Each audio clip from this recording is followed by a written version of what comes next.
Welcome, everyone. So, usually, Lissa Langman, the director of the Words Project, does these introductions, and she couldn't be with us tonight, so she mistakenly entrusted it to me. So, see how I can mess this up. But anyway, I did get a list of things to cover from her. So, how many of you have heard about the Words Project? Hey, okay. So, at any rate, for those of you who have not heard of it, I'll tell you a little bit about something about it. It's a collaboration of 5 organizations. They are the Library, the Historical Society, Right Action, the Literary Festival, and Marlborough College. It's a multi-year National Endowment Creating Humanities Communities Challenge Grant to create Brattleboro Words Trail that will document the authors, publishers, and printing history of the Brattleboro area. And hot off the press, we have a brochure in that direction over there, I think, of the proposed Words Trail and a little map to tell you what's going to be included. So how will this be done? It'll be done through researching important sites by community members and students for which audio tours of podcasts will be created. And every one of you can get involved with doing it by volunteering to help with an identified site or suggesting one for yourself. And you can find those sites at brattleborowordsproject.org. Now, podcasts will be recorded in the sound booth that was donated by Guilford Sound. And the sound booth is here, but the equipment isn't. But it's located in the corner of the library there, so you'll be able to record your stories right here at the library. And if you'd like to hear an example of a really fine local history podcast, I direct you to the wonderful work that the Historical Society President Joe Rivers is doing with his students at the Brattleboro Middle School. They have just recorded their 171st podcast on some aspect of Brattleboro history, and Joe is here tonight. And they're really fine 3 to 5 minute podcasts that don't take much time. You can listen to while you're brushing your teeth. In addition, a book will be published under the auspices of Right Action on the history of publishing and printing at Brattleboro. And there was a wonderful exhibit here that just came down, and an earlier one this past year of printing, publishing, and letterpress. So the monthly roundtables, such as this one on Royall Tyler, are scheduled the second Thursday of each month. So the next one will be October 18th at 118 Elliott Street.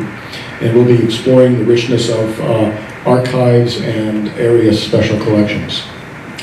So finally, if you like tonight's discussion, please mark Thursday, October 11th on your calendars for that evening at 118 Elliott Street, which is to kick off the Brattleboro Literary Festival. Where we'll be producing a play called True as Steel, which is a play about the lives of Royall and Mary Tyler. And it was done here in this library 27 years ago. And the authors are here tonight on the panel, Christina Gibbons and Don Mclean. So let's go to this evening's discussion. I'd like to introduce Tom Regal. He needs no introduction. Most of you know him as the second president of Marlborough College. He served in that capacity for 22 years. He's also a published author. His book, Take This Song, Poems in Pursuit of Meaning, was written under the pen name of Lee Bramble. Is that right, Tom? That's right. Okay, thank you. He holds an A.B. in Ancient Greek History and Literature from Harvard University and a master's degree from Oxford. Tom lives in Guilford in a 1780 farmhouse which was built just about the time that 23-year-old Royall Tyler was admitted to the bar in Massachusetts. Tom has known Marius and our other panelists for many years, so I will just return the introductions over to Tom. Thank you. Thank you. We're very fortunate tonight to have the panel we have. They have a good deal of experience in Royall Tyler. I'll start with Christina Gibbons on my right. She came into the area in 1973 with her husband, a doctor at the hospital, and she became in the 1980s interested in the biography of Mary Palmer Tyler, his wife, who was, as she will explain, practically the first American to write a book about child rearing, the maternal practice. In 1991, she and Don Mclean, on my left, collaborated on a play for the bicentennial of Vermont, all in the words of Royall and Mary Palmer Tyler, called True as Steel. And as Jerry just mentioned, it's going to be produced again during the Lit Fest. You may find that interesting. On my left is Don Mclean, who came to the area in 1966, lived in Guilford ever since. He was involved with the Guilford Monteverdi Players. We used to give outdoor plays, as many of you will remember.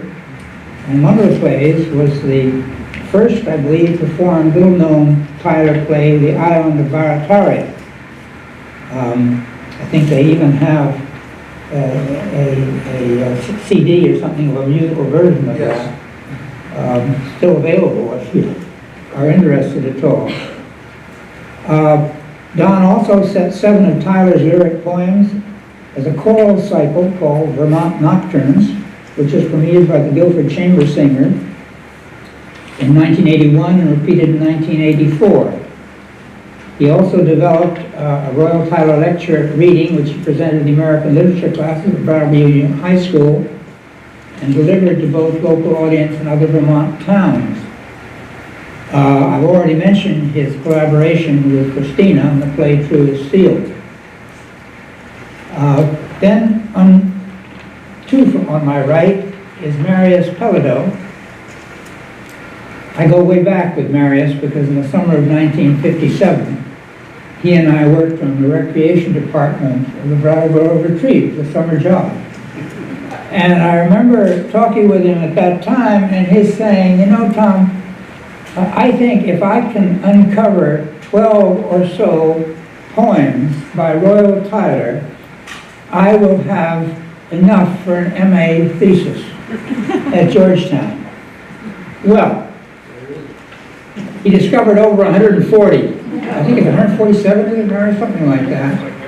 And the edition, thoroughly edited by him, was published by the University of Virginia Press. And I may say, as a quasi-scholar, that the quality of the editing of this, I think, deserved a PhD and not an MA or whatever you got for it. Because of that, he was given access to Royall Tyler papers that had been closed. And 10 years later, in the early 70s, he published this book of his prose, including an unfinished novel and some very other interesting stuff. I'm sure both of these books are available in the library later. Yeah. So Marius, I should say, after finishing his master's at Georgetown, did some journalistic work in the Washington area, became a staff member of a congressman, and then after his marriage moved to Maine, to Rockland, Maine, to the Farnsworth Museum, where he was director for many years and from which he retired. What year? Do you remember? 87, I think. Marius is really an antiquarian, and you come down what his real interests are, and not what he got paid for. Okay, Don, you want to lead off? We're leading off Marius, if he's willing, talking about the early years. Okay. Well, I want to thank Don and the committee for inviting me. It's always nice to come back to my hometown. There you go. You on? Okay. Do I need it? Can you? Yes. Yes. Okay, all right. Can you hear me now? Yes. I guess my first impression of coming back to Brattleboro yesterday, the first impression was, wow, where did all this traffic come from? Couldn't believe it. But anyway, Don invited me, I accepted gladly. Then a couple weeks later, he said that he was going to ask Tom to be moderator. And, well, I've known Tom for a goodly number of years, well, decades, I guess. And I know some of the passions in his life. And so I was afraid maybe that this evening would turn into a panel discussion on whether the Red Sox are going to win the World Series. We're both fans. Yeah. So we'll move into Royall Tyler. I just want to start in 9 minutes or whatever I have to just set the stage. One of the questions that I didn't answer in either of the books was, where did Royall, the name, come from? because I knew but you can't answer a question if it's not you can't give an answer if you know the answer yourself. So I never gave an answer. Royal with 2 L's, which is not a common Christian name for anybody, especially with 2 L's, descends through the female line of his earlier comings to the New World. Isaac Royall came from England and made a big trade, became very rich, trading with London and the West Indies especially. His son Isaac Royall Jr. built on his father's fortune and made it even bigger and carried on the trade. And if you go to the MFA, the Museum of Fine Arts in Boston, there's a wonderful, huge, it's as big as the prodigal son, portrait of Isaac Royall Jr. by Copsley. And there's also at the MFA a wonderful, wonderful portrait of his 2 girls. There's a family portrait at Harvard University Law Library. So Isaac Royall was one of the leading capitalists, if you want to put it that way, of early colonial Massachusetts. His mansion in Medford is open to the public. It's a wonderful historic property. You can go visit it, and there you can see the only surviving slave quarters in New England. You don't have to go to Monticello or Mount Vernon to see slave quarters. There's a part of New England history that sort of got torn down later on, so there would be no evidence of how these men had accumulated such richness in personal property and money by trading in slaves. But anyway, that's where the name Royall comes from. And if you come right down to the present, there's still a Royall Tyler alive, direct descendant. He was a professor at New South Wales in Australia. He's a writer of note himself. I think he's about my age. I don't know if there were any children, but at least to this point today, there's still a Royall Tyler. Okay, so Royall was born in, I'm not going to go with this chronology because I may differ with it in a few instances, and I don't want to go into all the detail. But Royall was born in Boston, the son of Royall and Mary Steele Tyler. He was christened William Clark Tyler. But when his father died a few years later, he went to court and petitioned to have his name changed to Royall Tyler. He entered Harvard at 14. He graduated in 1776 and was class valedictorian. Because of his good marks, he was given an honorary BA from Yale, which was done occasionally at the time, but it shows the regard in which he was held as a student, even way down in Connecticut. In 1776, the year he graduated, he enlisted in the ill-fated invasion of Rhode Island, if you want to call it that. He did see some gun smoke, he did see a few deaths, but his Revolutionary War career was not illustrious. And I didn't get up to Prospect Hill yesterday, but I do hope that there is an American flag on his grave because he is a Revolutionary War veteran. So he gets out of the Army and he reads law with several prominent lawyers, as mentioned here of, somebody. One of whom was John Adams. And it was through John Adams, can you still all hear me? Okay. It was through John Adams that he met Abigail, his wife, and their daughter Abigail, who was called Nabby, just to set her aside, separately from her mother. And John was initially so taken by this young lawyer, student, that he gave him free run of the house and his law library in Quincy? Braintree at the time. Braintree? At the time. Braintree. Okay. Now Quincy. Now Quincy. National Park property. And this young man kept coming in and out, borrowing law books, reading, studying, writing, and so forth. And of course, he and Nabby being roughly the same age, they felt there was an attraction there. And Abigail was initially quite taken with this young man. There are letters of Abigail to her husband John in Europe saying he's a fine young man and the young couple seems to have something going. But the minute she used the word dissipation in one letter, there is a rumor that, or he is said to be, John, being from good Calvinist Puritan stock, just went, ugh, and that was the end of that. The sad story is, which is not in all the John Adams books, is that Royall apparently was not a good correspondent. Abigail kept writing him letters, and Royall would not respond. And so finally she got upset and sent the letters back with the locket that he had given her. And a sad footnote to that is that the letter that John wrote saying, I consent to your marriage, never reached in time. But anyway, Royall had an unsettled youth. Out of college, having inherited considerable money from his mother, he did not act wisely. That's the best way we can put it. And he developed a reputation as one who was doomed to failure if he didn't get a hold of himself. It didn't seem like he was doing that. So the relationship with Nabby came to an end. And the sad second footnote is that Nabby would have been better off marrying Royall Tyler because the man she did marry turned out to be a ne'er-do-well, and the marriage was a disaster. But anyway, so he sets up law in Falmouth, District of Maine, Commonwealth of Massachusetts. Maine was still a part of Massachusetts. Why what is now Portland?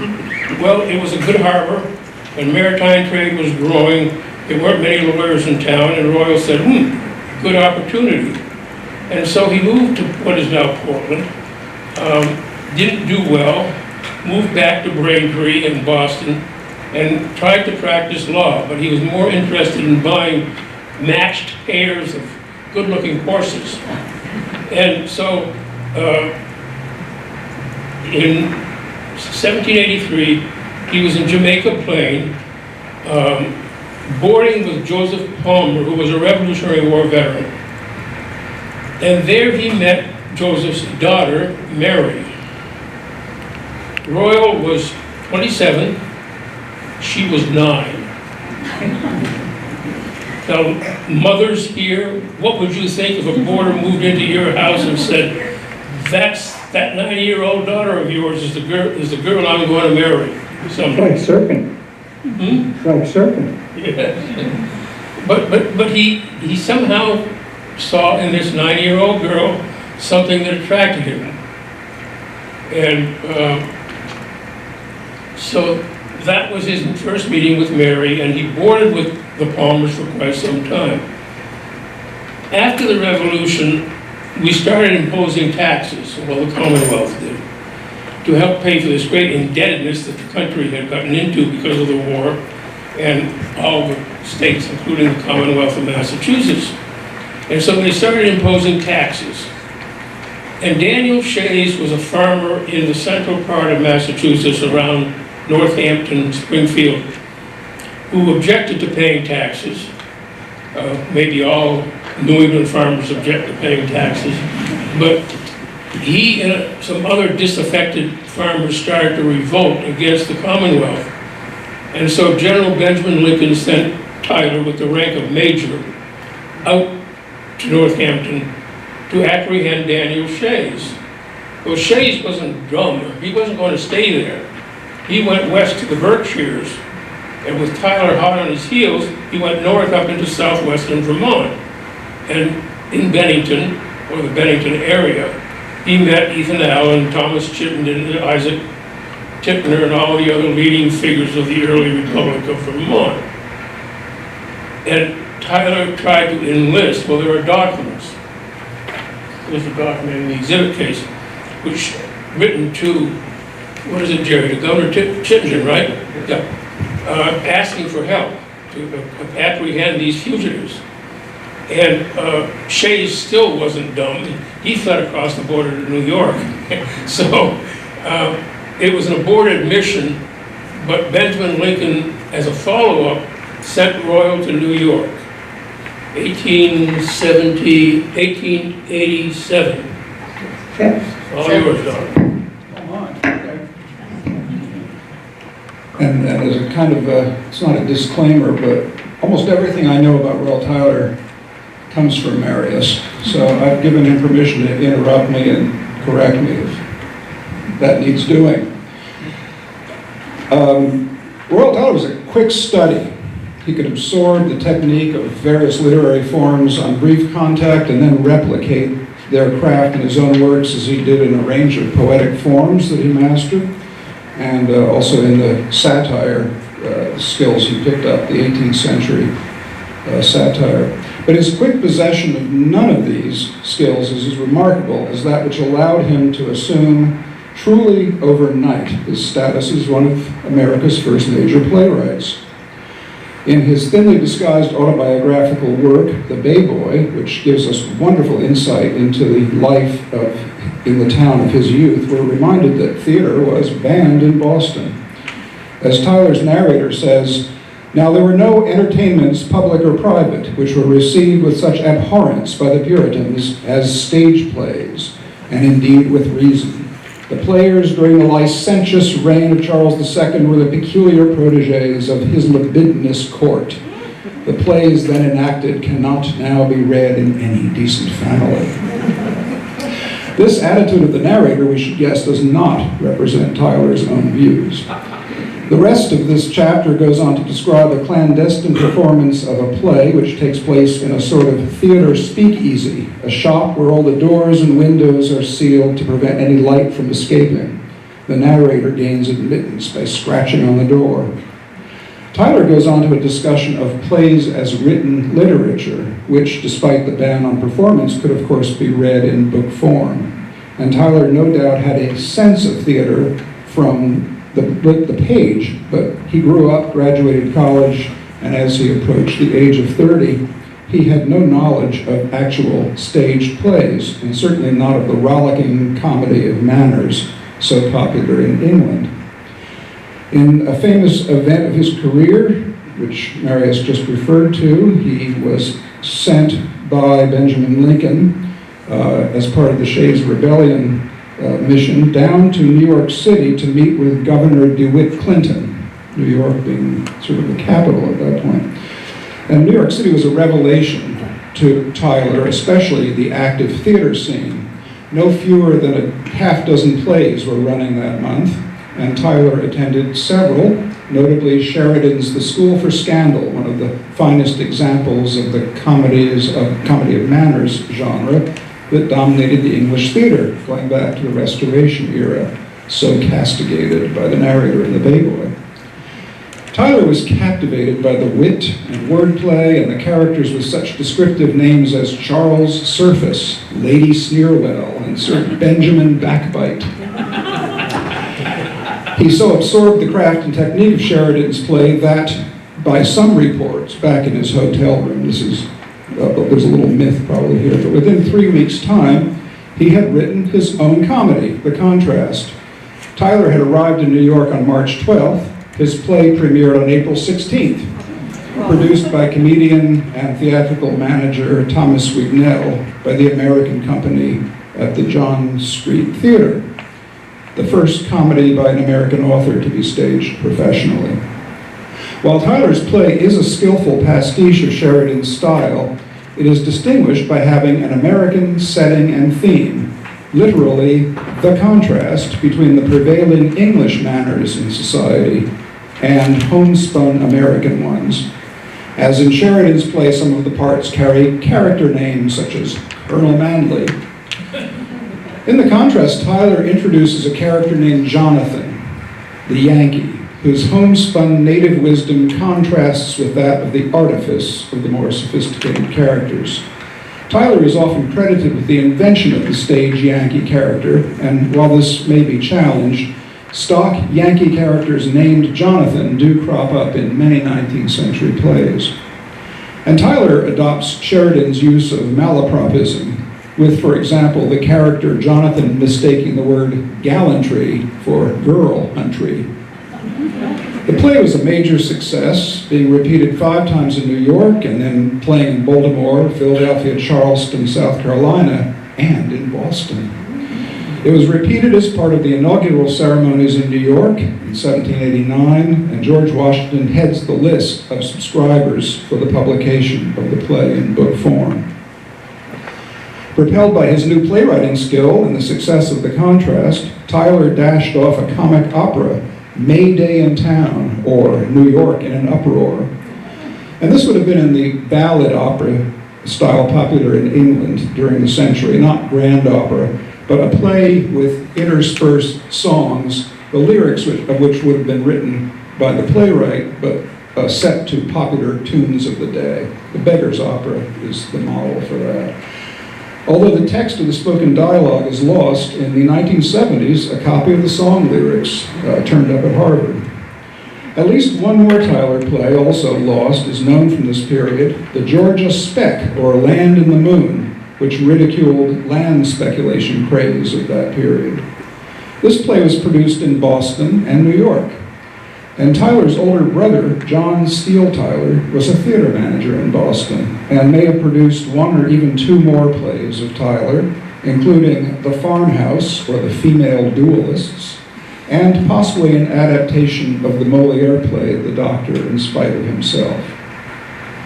By removing to Vermont, Tyler distanced himself from the major cities where theater was thriving. Thus, his literary output, which had to be juggled with his duties as jurist, took the form of prose works, contributions to periodicals, verse, sermons, and orations. As remarkable as it was for Tyler to have ventured into theater, and so successfully, it seems almost as implausible that he would have written more plays later, well into his Brattleboro years. But sometime after 1806, Tyler wrote a stage-worthy farce, The Island of Barataria. We'll get back to that in a minute. Probably later, he also completed 3 sacred dramas on familiar biblical themes, Joseph and his Brethren, The Judgment of Solomon, and The Origin of the Feast of Purim, perhaps intended as a way to teach the Bible stories. They are in quite accomplished blank verse, but are more in the nature of closet dramas, not designed to be acted but read. And as a side note, the University of Vermont, in rededicating a 1901 building for its theater department, decided to name it the Royall Tyler Theater. Tyler was an early member of the UVM Board of Trustees.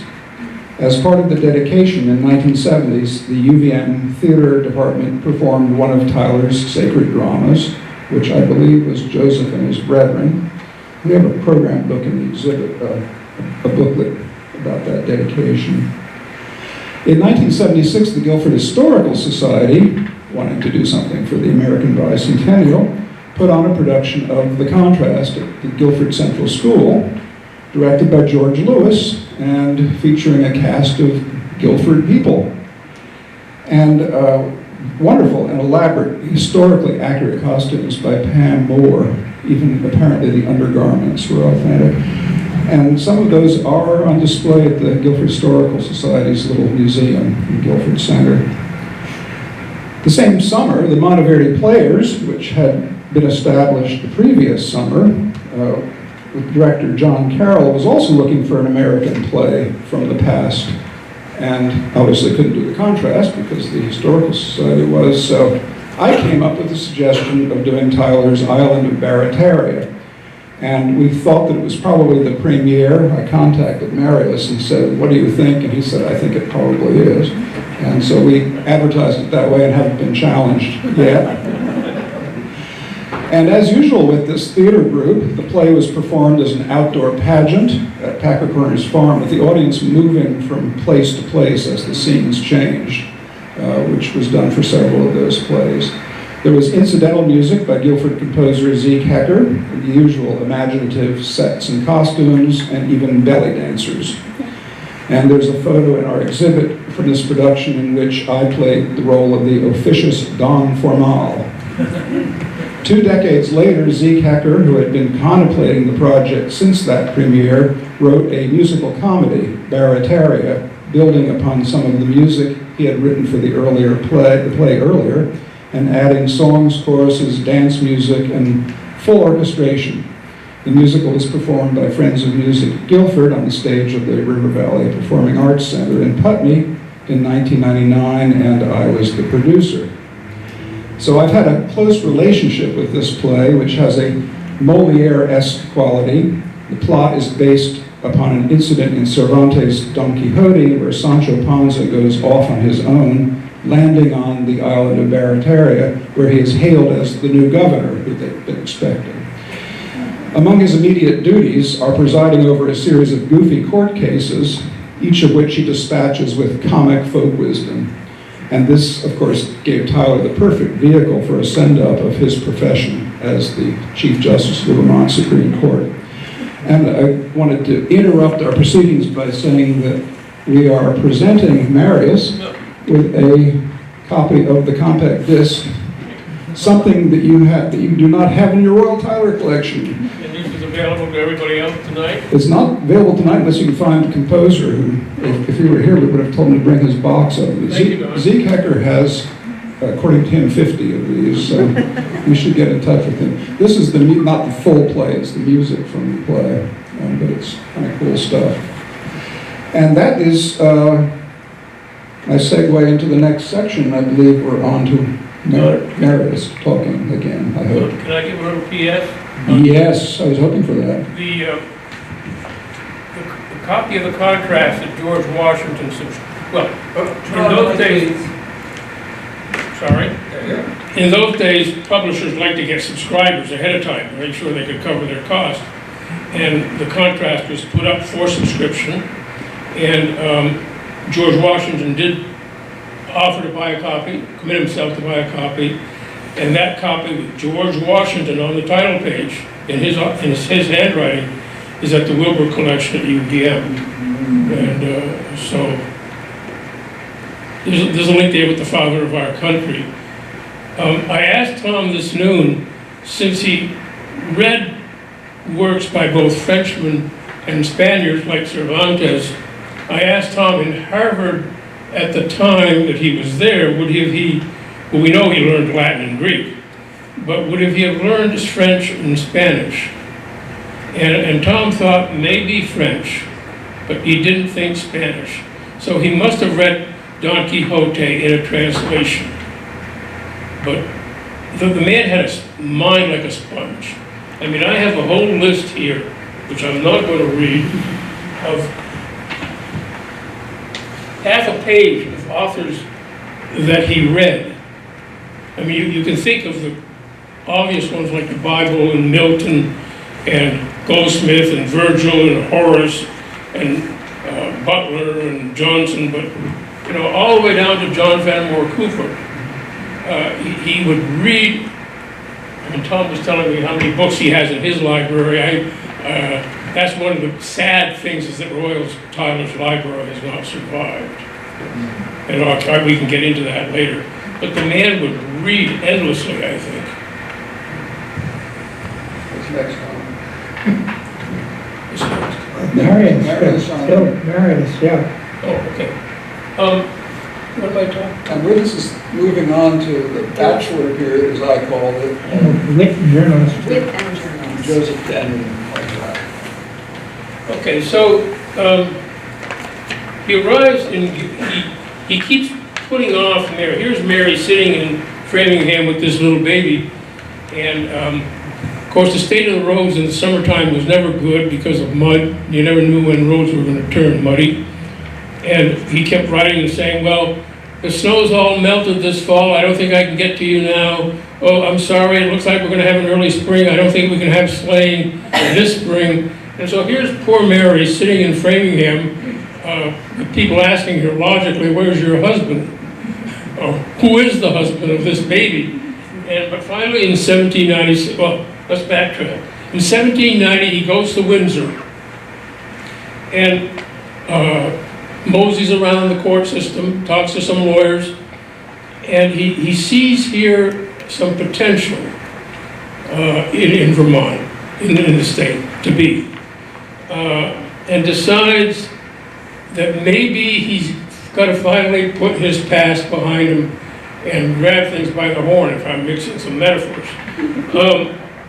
Mary said, look, that's okay. Mary said in her grandmother Tyler's book, quote, he was bent on starting anew in life. And I think that that's the result of his talking with her and saying, I've screwed up, let's start all over again, somewhere where my reputation as a youth can be left behind and buried. And he also said, or Mary said, quote, wrong page. He professed to me that he was going to Vermont, then considered the outskirts of creation by many, and where all the rogues and runaways congregated, and for that reason considered a good place for lawyers. And then he moves to Guilford, so I'm not sure if he's telling us that all the rogues and runaways are in Guilford, but at least they're somewhere here in Vermont. And so he moves to Guilford. Don has raised the interesting question, while Mary was still in Framingham, where did he board? And I'll leave that as a mystery for Don to solve. But finally, and I also should point out that Abigail Adams told her husband in England, she's invested 1,000 acres, she has bought 1,000 acres in Vermont for their retirement. So Royall Tyler was not the only one that saw potential in this new republic / state to be. So anyway, he arrives in Guilford. You'll have to excuse me for my notes, but I am not good at remembering dates. So he arrives in Guilford in 1791, and as Don assumes, he boards somewhere. 2 years later, in 1793, he's invited, his practice is already sufficiently well known in the Connecticut River Valley here, that he's invited to give a Christmas hymn in Claremont, and then the same day, a sermon and an invocation at the Episcopal Church in Charleston. Now, they're roughly, 10 to 12 miles apart. He could have done it one day on horseback, one in the morning, one in the afternoon. But the Episcopalians, who had no settled minister in town, invited him to give a very Episcopalian sermon, attest to his intelligence, his ability to craft his words to meet any occasion that was dropped in his lap. He was today, if you say someone's facile, it's in a way a derogatory term. But Tyler was facile in that he could turn his hand to everything.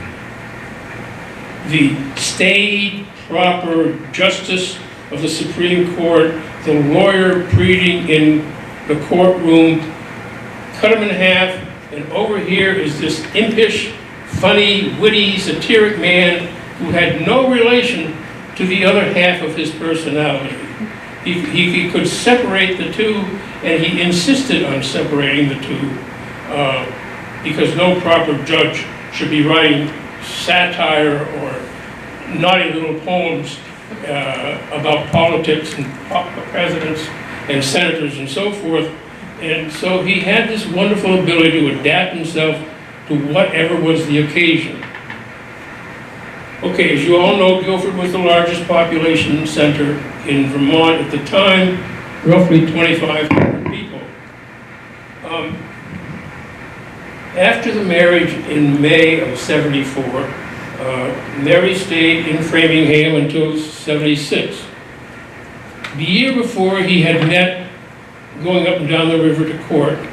And remember, in those days, the court was on a circuit. I don't know if it was clockwise or counterclockwise, but the court, let's say it started in Newfane, went to Windsor, went to White River, maybe Hartford, maybe, I don't know if they went as far as St. Jay, then across to Montpelier, Burlington, and down to Middlebury, Rutland, Bennington, and back. And they had to do that twice a year. So it was a tiresome profession to be both a lawyer and a judge, whichever, in those days because of the problems of travel. It was physically demanding. But, so anyway, he met in Walpole a guy by the name of Joseph Denny, Harvard University class of 1790. He was younger than Tyler. Denny had the ambition of being the greatest literary figure in the New World. He was an ambitious young man who had faith in his talents, and in fact, a superabundant faith in his talents. And he and Tyler got together over a glass of something or other in the tavern and found that they were compatible in personality and that they liked a good time, and they gathered other like-minded men around them to say, how can we change American culture, American literary life? Remember, we're just starting a peace. The war has just ended. I mean, John Adams had the problem when he was vice president under George Washington of not knowing, as president of the Senate, whether he could just sit there and pound his gavel or whether he could join in the debate with the senators. It's only recently that the vice president only casts a vote when a tie comes. He does not participate in the deliberations of the Senate. So the whole country had to be set up. I mean, Windham County had to be established. Was Saxon's River and Grafton going to be in Windsor County? Was Starksboro going to be in Windham County, or was it going to be in Bennington County? All of these things had to, all these administrative duties was the uppermost thing in everybody's mind. And the idea of starting off and developing an American literary tradition didn't come to anybody's attention first and foremost. But it was a small group of people like Philip Furneaux in New York, and Royall Tyler and Joseph Denny and Thomas Green Fessenden and others around here who decided to get together and try to develop an American literature that was not based on our English antecedents. Yes, we should admire Milton. Yes, we should have a complete works of Shakespeare, but let's turn that into what Americans want that suits our new culture, our new outlook in life, that we are no longer, we are a democracy, not a country under a king and parliament. And so that was what Tyler was trying to do. Basically, he sang because there was a song to be sung. Yes, Whitman did the same thing years later. The glory or the confidence that the American common man and woman could become something different than what we had been as colonists and come with our own vision of what was culture, religion, morality, law, and so forth. I'll get into the law later on. But that is why Tyler wrote, is to try and develop in this country a new outlook, even a new vocabulary. If you look at some of his prose or his verse, you'll immediately recognize, if you're reading English literature of the same period, that it's a different country. And he specifically suited himself to what we were about to become. He had great dreams for this country. The fact that we failed sometimes, that the politics got very bitter, that the politics worked against his getting kicked off the Supreme Court bench, that it prevented him from being our U.S. Senator. Yes, were disappointments to him, but he never gave up hope that this new country would be a great country. And so he and Denny started this column with the Eagle, the newspaper's over there somewhere, in Hanover, the column of Colon and Spondy. And it was a takeoff on the old general store ad that you've all seen. The general store of Smith & Jones will sell nails, horseshoes, linens from Ireland, woolens from Scotland, so forth and so on, all the things that you would find in a hardware store or general store. Well, the shop of Colin and Spondy was, they would offer to you every possible literary genre that you could imagine. They would write riddles, epigrams, sermons, and so forth.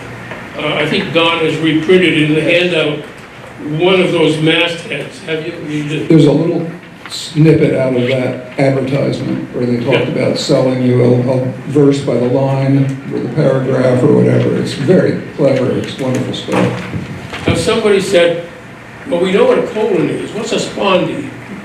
Well, a spondy is a metrical foot of 2 long syllables. Or in other words, 2 stressed syllables.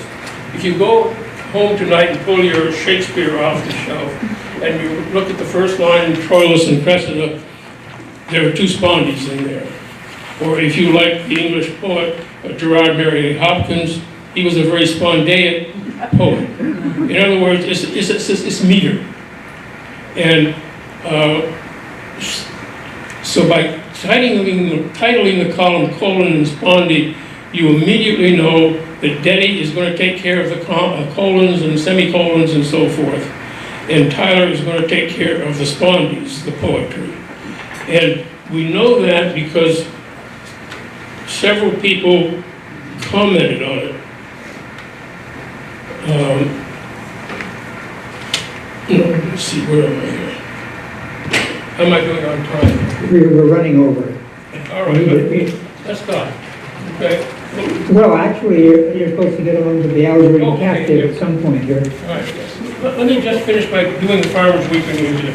Okay, the Eagle up in Hanover did not meet their requirements in terms of circulation. So Denny was living in Walpole, and David Carlisle was a printer who started something called the New Hampshire and Vermont Gazette, or the Farmers Weekly Museum. And you're going to say, museum? Because a museum is where things are reposed, they're put away and saved, like art or literature or something. Well, it just shows you how the English language has changed. The museum was a repository, the Farmers Weekly Repository of knowledge. So they started the column again at the Farmers Weekly Museum in Walpole, and it became a literary success. It was a bonfire. I mean, the circulation extended all the way to the edge of the frontier, which was the Ohio River. It exceeded over 2,000 people in circulation. In 18 months after Colin and Spondy started writing, they gained 1,000 new subscribers. And by December 1797, its circulation was larger than any other paper in the entire country. Wow. Out of Walpole, New Hampshire. I mean, that's just like Guilford is the largest population center in Vermont. Well, how unlikely is it, if you look at Walpole today, is that the largest circulation newspaper originated there. So it was sort of like the New York Times as the newspaper of record merged with the New Yorker, a magazine with literary pretensions of essays, novellas, short stories, cartoons, and whatever. So it was both a weekly newspaper and a literary journal. And there is a Colin and Spondy column over there in the display case with the poem by Royall Tyler. So they stayed at the Farmers Weekly Museum until 1799, when Denny decided that his dreams had to be fulfilled, and he was going on to Philadelphia to start the portfolio, where Tyler continued to contribute to his friend's magazine. But I'll stop there for the time being. You're on next, the Algerine captive. Where are we now? The Algerine captive. So we were going kind of chronologically and by where he was living at different times. And Well, so then I this should is, catch my breath. Why don't we Let Mrs. Gibbons. Yeah, good. That'd be great. Why don't you go? Okay. Well, you've already heard something about Mary Palmer Tyler's background. She was born near Boston and grew up there and married at age 18 to Royall Tyler, who was actually a friend of her father's and twice her age, and already had accomplishments and notoriety and so on, and I'll get back to that. But she herself was an author. She wrote 2 books. The first was called The Maternal Physician, which was published in 1811. It is noted as being the first Native American child care manual. And it was published anonymously by an American matron. And it's based on the accomplishment of her having successfully gotten the first 8 of her 11 children. She wrote it after the 8th child. Through infancy, successfully. Nobody died. And this was actually a big accomplishment for that era.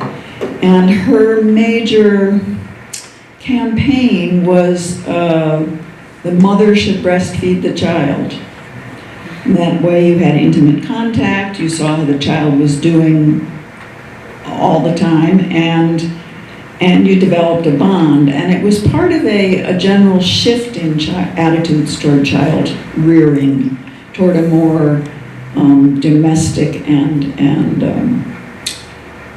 gentle and loving situation, instead of you have a child and you hand it off to a wet nurse, and if it survives for 2 years, you take it back. So the Maternal Physician, we don't know how well it sold. It did go into 3 printings. She never refers to it again. And it's something that one suspects maybe her husband suggested. Why don't you write a child care manual? You've done so well. The other book she wrote is called Grandmother Tyler's Book. She began it at the age of 83 at the request of several of her adult children. By this time she's living in a house over on Tyler Street. She worked on it for 5 years until she was 88. And in her very lively voice, she tells many family stories, which you get the feeling the family has heard a lot of these stories before, but they want her to write them down. And this is what it looks like, Grandmother Tyler's book. You can borrow it from Brooks Memorial Library. It's actually out on loan right now. They have another copy in the historical library that you can go and look at. So in addition to a lot of family stories and family history, she has a sense of being part of American history. She is very proud of the fact that she was born on the eve of the Revolution in 1775, that her father participated in the Boston Tea Party, and she describes a whole scene. He came home with some friends dressed as an Indian, and her mother freaked her mother out because she didn't recognize him right away. And as a result of that gesture on his part, he was actually lost his business in downtown Boston and had to retreat and was never successful after that. And a lot of the stories that she tells are how Royall Tyler tries to help him get kind of reestablished or find work, or she remembers him, Royall Tyler, the first time she remembers. Now, the age I have is 10, but maybe it was 9. She was waiting for her father to come home. A carriage drives up, a man in a scarlet coat with a white vest and a ruffled shirt. It looks like her father. She's so excited. And he comes in and he's a stranger. She's never seen him before. And he asks in his cheerful musical voice questions of her. He draws her on his knee, according to this. And she says, "I was astonished. His appearance, his manners, his looks overpowered me. I had never seen anything so beautiful. If ever a lifelong love was commenced at first sight, it was then done on my part." So that's the way she remembers him when she's in her 80s. At the age of 14, she was sent to New York for a several months long visit to some family relatives to help with the children. And while there, she watched the procession of George Washington to be inaugurated as the first president.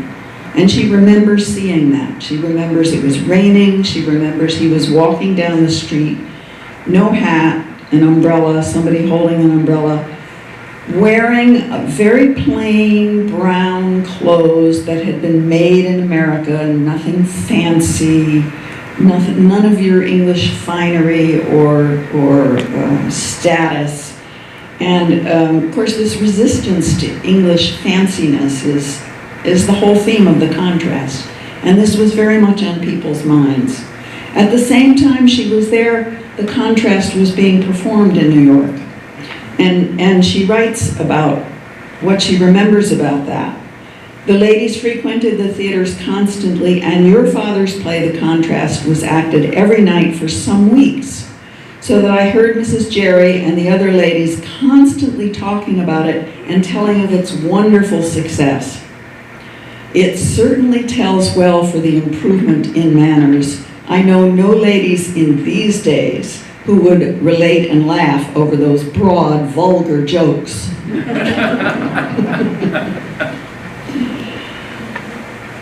Then she describes the whole business about his having been engaged to Nabby Adams, which ended in terrible disappointment for him.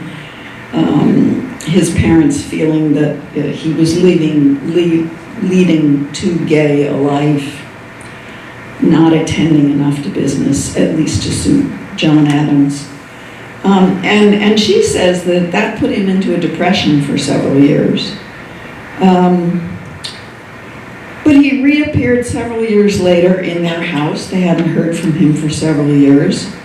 He professed that he was planning to go to Vermont, and you've already heard this quote about how it's in the outskirts of creation. And she also says of Vermont, "The state had lately covered herself with glory in her late struggle with New York and New Hampshire, and was beginning to show herself amply capable of self-government since coming into the Confederacy. Here, he was bent on starting anew in life."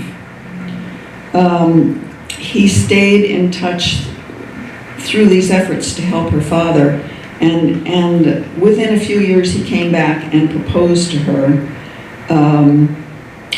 and they married in her parents' home. And he said, "I'm not ready to bring you back to Vermont because I have to prepare a home for you. And also, I want you to keep this marriage a secret."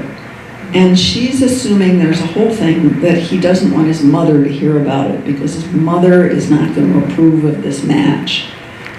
She never met his mother. It's a source of great agony to her, even 70 years later. She doesn't understand it. He won't talk about it. But eventually, and there was this issue of you can't move unless there's enough snow to take a sleigh with your belongings. You can't move during the summer. You only have to move in the middle of winter. So finally, in the February of 1796, he comes for her. He says, quick, the roads are okay, we can go. And they pile into the sleigh, and she remembers him saying, "In fact, my dear, he's preparing her for what it's going to be." you will find it a truly primitive state of society. And if you have any adequate idea of the heartlessness of the world in general, you will rejoice in the friendly simplicity of this people, among whom I have spent 3 or 4 of the happiest years of my life. So they lived in Guilford for 5 years, and he continued to write and be a lawyer, and she continued to have babies, and then he inherited some money. They bought a house in West Brattleboro. She had 3 more babies. He wrote more, and law reports and so on, which you will hear about.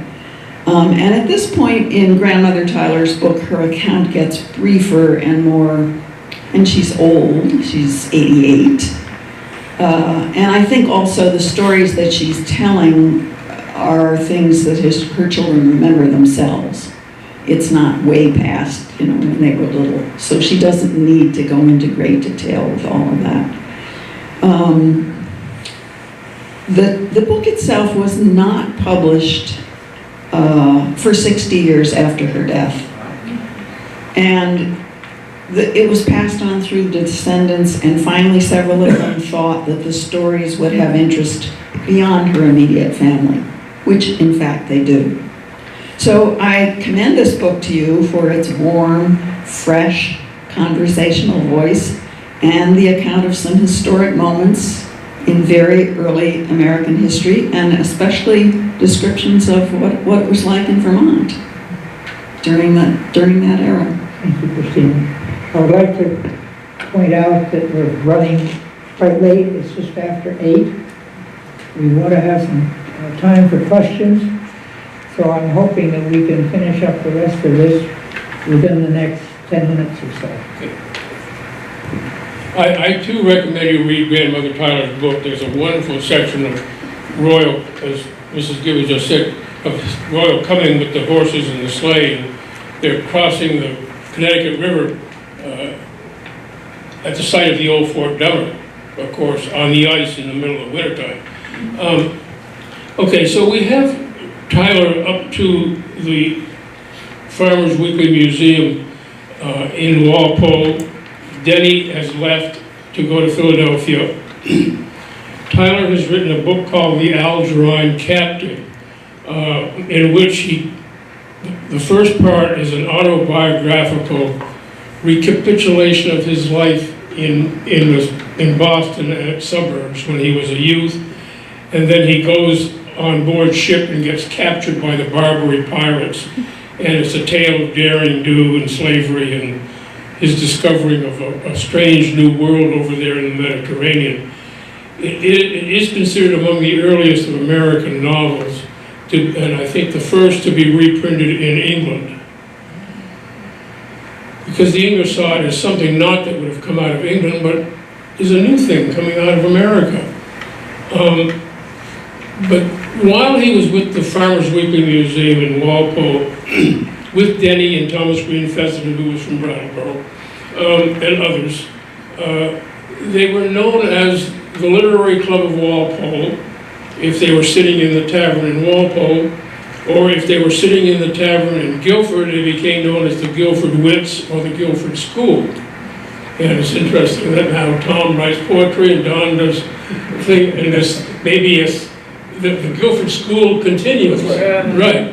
I want to read a quote here from Pliny White. Pliny was a Vermont antiquarian / historian at the end of the 19th century, and he said, quote, "There is nothing in the history of American literature more remarkable than the fortunes of that paper while Denny was editor and Tyler was a contributor." Let me repeat that. There is nothing in the history of American literature more remarkable. That is about as high a praise as you can get. I mean, they were America's first columnists. They've been called America's first wits. I mean, 10 years after Tyler died, James Fenimore Cooper said, "One of the great losses that we have suffered is that a man by the name of Royall Tyler has gone out of print." So in his day, he was highly recognized. The problem today is that because of his law profession, he didn't sign anything. If he gave an oration at a church in Charleston, or if he gave a 4th of July oration in Brattleboro, which we don't have, we know he gave one, but it's lost. Yes, it would be R. Tyler Esquire. But if the poems and the essays, the riddles, the epigrams, everything are not signed. It's only by picking up a book called The Spirit of the Farmers Museum, which was an anthology of the best columns in the newspaper, where Joseph Denny wrote in the margins T, H, D, A, and identified the authors by Tyler, Hall, Denny, and so forth, that we know which poems are by Tyler.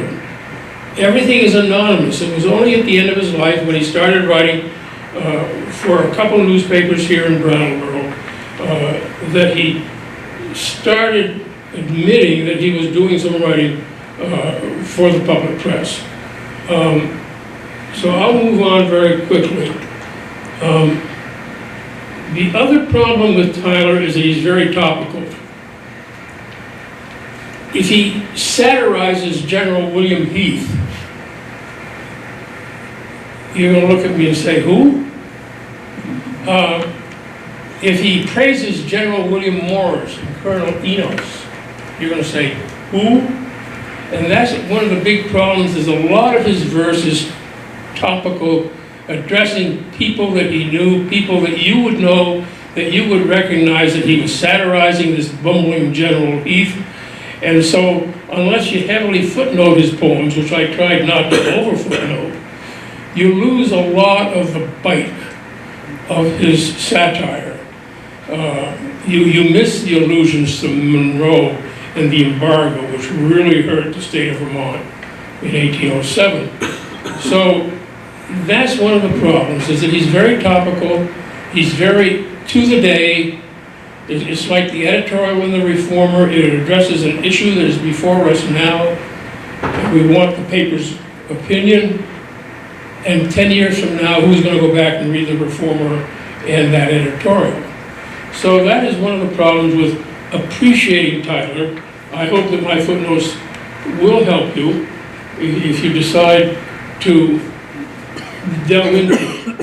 Let me just give you another quote. Well, first of all, after the Algerine capture, in 1801 he moves to Brattleboro, and he wrote the lines to Brattleboro, which is in the packet you received tonight, and he became assistant judge of the Vermont Supreme Court.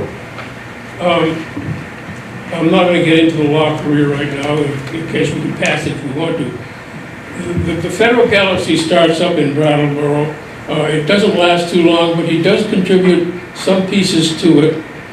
Then William Green Fessenden starts the Reporter, which is over there in the display case here in Brattleboro, and he publishes poems for his good friend Thomas Green Fessenden.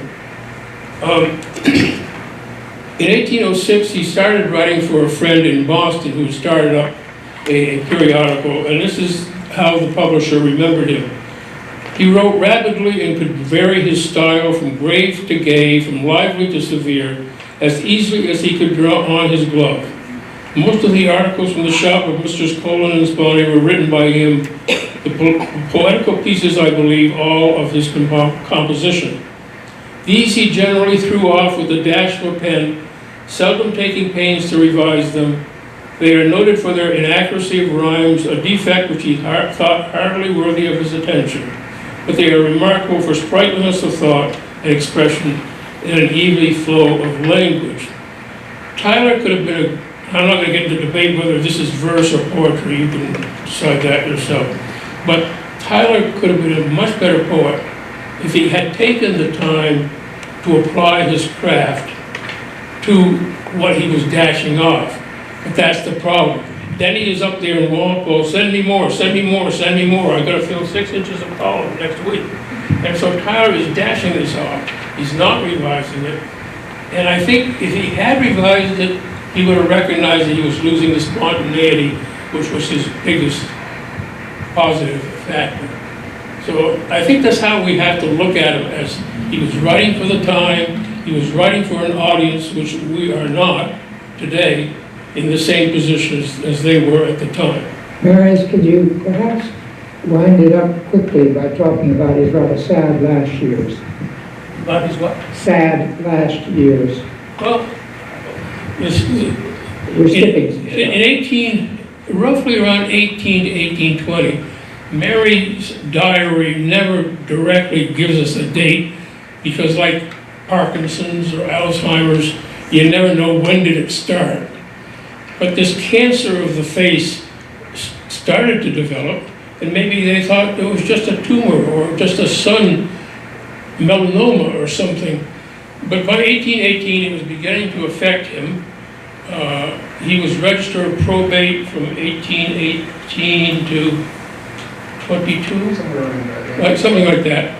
And Mary, in her book, makes the sad comments that your father set off for court in Newfane today with 1 penny in his pocket. And a trip to Newfane in those days on horseback was an all-day trip, and gonna come back. And he had 1 penny in his pocket. So, with the loss of the register of probate job, there was no income. And the last years were sad. Mary, he would write on great big slates. I like to think, I went down yesterday to see if I could find the slate mine in Vernon, which I remember, and I did find it. It's now pucker brush, but anyway, I like to think they were Vernon slates. But he would write big on slates, and then Mary would transcribe it onto paper. And this is how, in the last years, they tried to come out with 2 publications. One was a revision of the Algerine Captive and retitled it The Bay Boy. And if I am proud of anything, or if I would recommend you to read anything in this book, is to read The Bay Boy. If you don't laugh at the first chapter when he describes his mother's education, then you have no sense of humor. It's wonderful. It really is. And so they tried to get The Bay Boy ready to be printed, and then he did an anthology like all artists or writers do at the end of their life, something called Utile Dulce, which is Spanish for useful and useful and sweet. Yeah. And we know that Utile Dulce was finished because Mary says to her son Edward, take the manuscript to New York. Your father still has enough of a reputation there that they should publish it. So it was packaged, tied, and taken to New York. Edward had no luck. So then Mary said to John, take it to Boston and see if it would be published. So there was a complete manuscript of Utile Dulce at the time, and it's lost. And there was also, I believe, a complete manuscript of The Bay Boy available, and it too got lost. I think the problem, and I'm trying to sum up here, Tom. Yeah. I think the problem is that the family with 10 kids was too big. There was no, and I'm not being sexist here, but there was no strong male line in which they could gather and keep the manuscripts intact. In other words, Mary would say to Edward, oh, do you still have Utile Dulce? Oh, well, why don't you keep it as a memory of your father? And then he would tell Sophia, here, take this letter and take this as a memory of your father. And so Mary started giving away to all her children, well-intentioned as she was, to have something tangible of their father. And so everything was scattered. And of course, all the girls lost the Tyler name. They got married. The children, if they had them, the name Tyler, Brattleboro, Vermont, didn't mean anything if they were out in New York State. So my estimate, Mary Tyler Brown, who did Grandmother Tyler's book, felt that she had most of the manuscripts, but she didn't. I mean, as I said, I have a whole list here of things that are lost. And I estimate that 40% of Royall Tyler is lost forever. There was a famous law case that was published in Rutland. Marcus Gilman saw it. He put it in his bibliography of Vermont, but it went to the Wilbur Library and now cannot be found. There are endless, there's something that was in the Phillips collection at the Brooks Library. Well, when I say Brooks, I mean the old Brooks. It's in print, manuscript by Royall Tyler in the Phelps collection, Brooks Memorial Library. Well, of course, the Phelps collection's not here, and that means the manuscript's not here, and so where is it? We've lost a lot of Royall Tyler. I'll leave it at that. Okay? I wanted to make a correction. We call it Guilford slate. Guilford slate, not Vernon. It No, I actually, talked to a slave man, and well, it's actually on the border, he said that yeah. Vernon slave was easier to split than Oh, Guilford okay. slave. Tom and I will talk about this with you. Yeah, we will. Our house in Guilford still has the roof. The Yeah. 1780 house still has the Guilford slate. Or whatever that slate is. It's time now, I think, for questions. We're running a little late, but we still have a good 15 or 20 minutes. Well, how long do you guys want to stay here? That depends, they'll determine that. I'll ask you please to raise your hands. Can we pass one of these? Please raise your hand. I'll try to recognize people from all over and try to get you all in. But please raise your hand so we're not like CNN or MSNBC where they talk over each other all the time. And then speak directly in the mic, please. Yeah, in the mic. There's a mic coming around. Yeah, here it is. I was wondering, what, Just a minute, I recognize this gentleman here. Oh, all right, I'm sorry. She had her hand up earlier. Sorry, you and I crossed Yeah, purposes. okay. Hold on to it, because we'll go over to you. Yeah, we'll get you next. In my research on Royall Tyler, I became fascinated with his relation with his older brother, John Steele Tyler, Steele is his name, who during their college days was absolutely intent on bringing down pomposity, and wrote many skits and played many pranks, and then got involved in even more serious behavior. And his father eventually disinherited him and gave all the fortune to Royall. And I want you to correct me if this is not right. The issue particularly was that Steele would not admit that he was the father of a particular child, and he refused to deny this. Well, it turned out eventually that actually Royall was the father of the child, but that Steele had set him up with a whole date to lose his virginity, and felt he was totally responsible for the occasion, and so commanded Royall not to let on that he was the father, and took the entire responsibility for himself. Now, is that a false story or true? Well, microphone.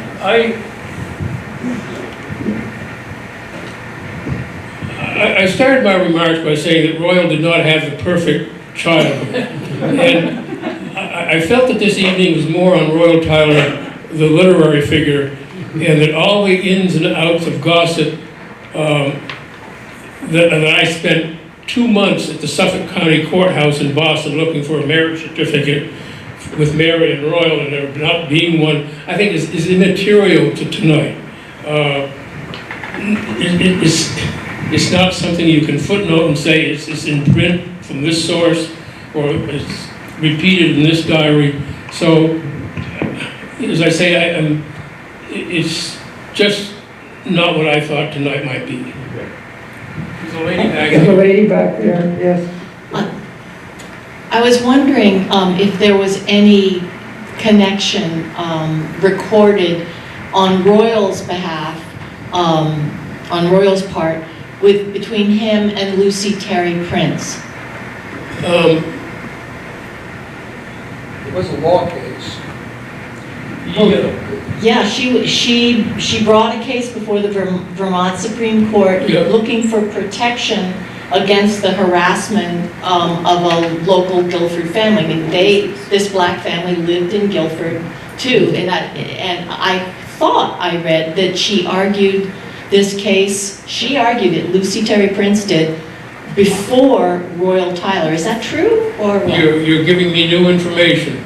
I am not aware of that. I'll plead ignorance. Okay. It's worth looking up. Well, yeah, I think there's some reference to it in Mr. and Mrs. Prince, the book by Gretchen Gerzina about Lucy Terry Prince. Yes, she did go to the Guilford Select Board to complain. I know that, about that family. That was the Noyes family, which lived right across the road from her. And there was a lot of back and forth harassment there. And I believe that there is maybe, I believe there may be a case. She was amazing. She would argue without any formal education. She would argue cases in court, and she's famous for, of course, as you may know, for having gone to Williams College and berating the trustees for not admitting her son for probably racial reasons, and citing the Bible and just practically demolishing this poor board of trustees with her argument. She was quite remarkable. But there is something, and we should be more up on it, but I'm afraid we don't have a legal expert tonight. Anybody else? It's actually in Mr. and Mrs. Prince, and Gretchen Holberg-Gerzina could not find any hard evidence that she actually argued cases. And that it's also that she argued in front of Williams College has not been proven either, according to her. I think her, because she was such a great storyteller, that this, feeling that she possibly argued her cases was made. And, her sons did argue the case in front of the, I guess it was the Governor's Council of Vermont in Windsor. And she was probably there, but I don't know. I think if you look into the Mr. and Mrs. Prince, there isn't any evidence of that, but that's what I read. That was Jerry Carbone, the former librarian here at the library, who knows a lot about this too. Any more questions? Comments? Yes, please. I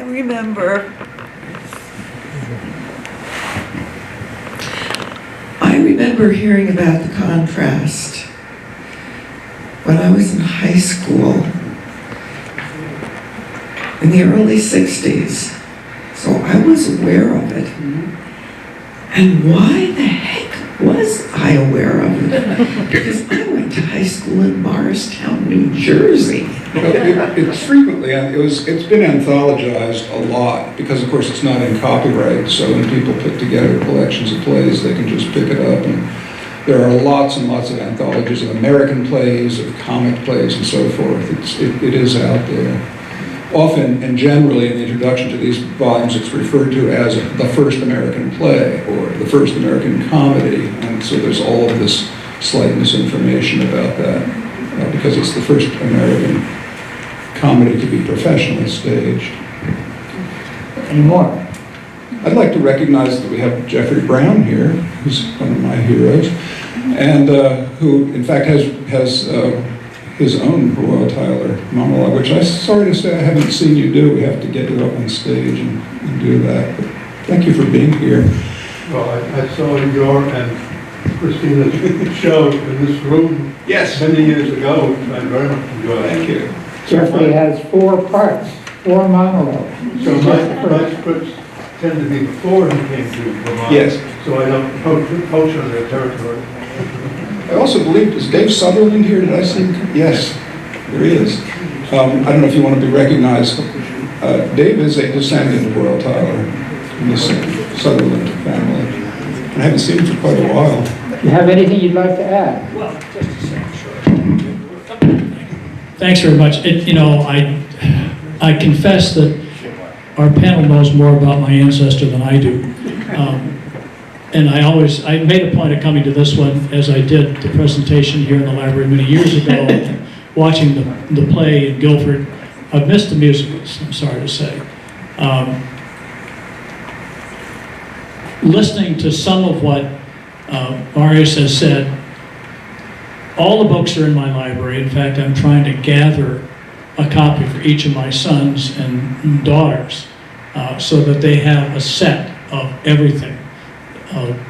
The Chestnut Tree, the Bay Boy, Morris's books, Grandmother Tyler's book, I think we're okay there. And anything else I can get my hands on. And I'm fascinated to go see what this display is like, because I think there's stuff that I've read about and I've heard about that I haven't seen before. And I'm just thrilled, first of all, to meet the author, if not informally.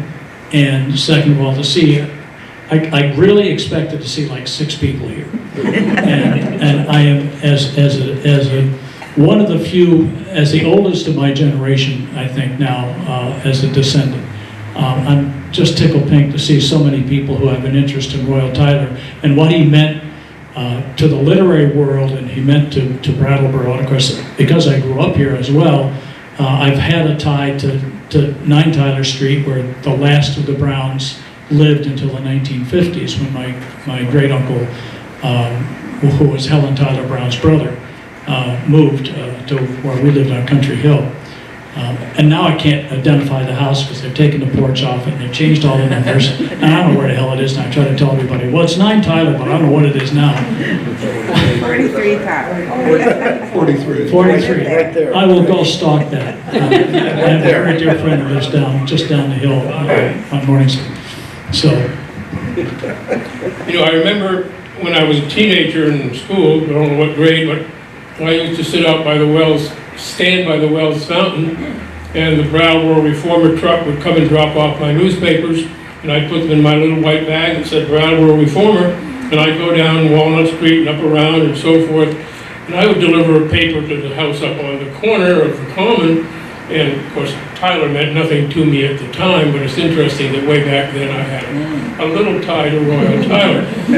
I'd like to make one point, is that outside of the amount of material that's been lost that we knew existed, like Mayday in Town or the Georgia Spec and so forth, in the exhibit case there's a little broadside this size called a valedictory address for Mrs. Peck's graduating class at her academy in the East Village, i.e.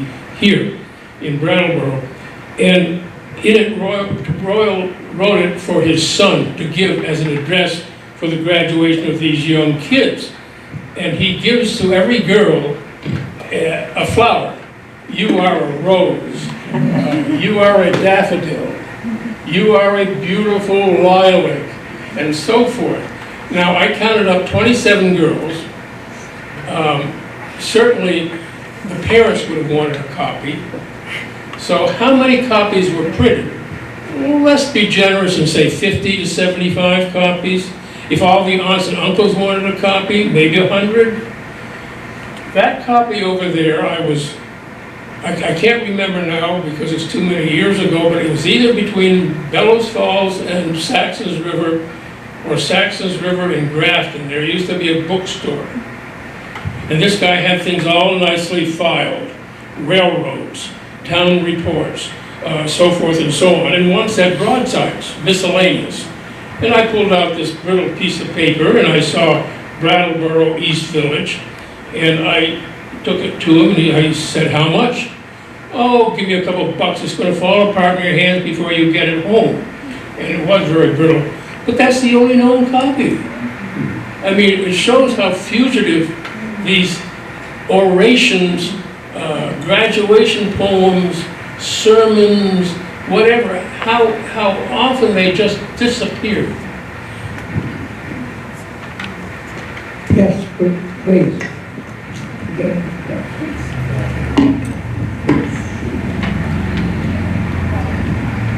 This is actually more of an announcement than a question, but I know we're getting towards the end, and I just want to remind everybody that the play is on October the 11th at 118 Elliott, and it's free.